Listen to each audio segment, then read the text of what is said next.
And Pankaj as well. Good time then to welcome on board our guest for the evening. Ankur Shah, Chief Investment Officer of Value Investing India Report, joins in through a Skype connection from Dubai. Ankur, good evening. Thank you so much for taking time out for us.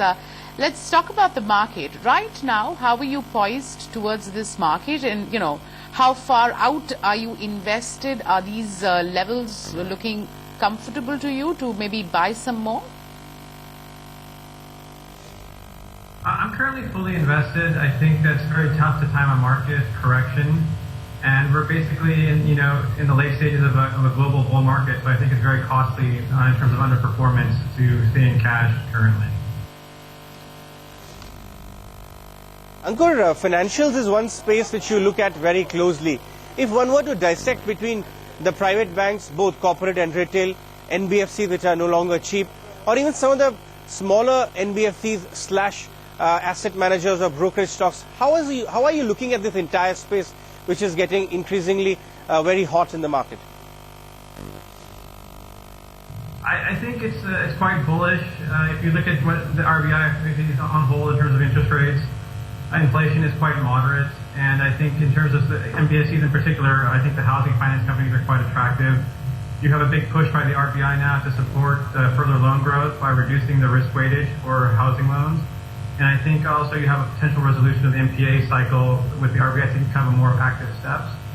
So I think it's quite a good scenario overall for the NBFCs and in particular the housing finance companies. Ankur, are you being able to sort of find and fish for value in this market? Because, the valuations continue to remain very tall, and, the fact is that most of the positives seem to be priced in. Would that be a fair assessment? Yeah, I mean, if you look at India compared to other emerging markets, it's definitely more expensive.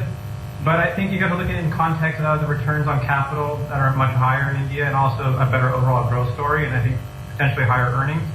So you are paying a little bit of a premium to invest in the Indian equity market relative to other emerging markets, but I think it's well deserved at this point. The other thing which we are observing in the market is flight towards safety. IT is trying to claw back. Pharma is increasingly doing well last couple of days. Even consumer names because of GST. Out of these three pockets, where do you see there is more merit for investors to take positions in a market which otherwise has rallied a whole lot? Yeah, I think it's interesting what's happened over the past 2 years. You've basically had a 50% decline in the sector across the board. And I think what's happened is you got to a point now where valuations were quite attractive and the growth outlook is still quite good. So I think it's definitely worth taking a look at, and I think there's definitely spaces in the stocks within the sector that are quite interesting. So I think I would definitely be looking at the pharma sector currently. Ankur, less than 22 days to go for the rollout of one of the biggest tax regimes in the country, the GST. Do you suspect we're going to see maybe some short or medium term dislocations? I think there will be a disruption, but I think it's going to be mostly for the smaller companies, small to mid-cap companies. And I think it'll be kind of a repeat of the demonetization. I think it's more of a fear in the market as opposed to a negative impact across the board. And of course, it'll take the time to adjust for companies to, basically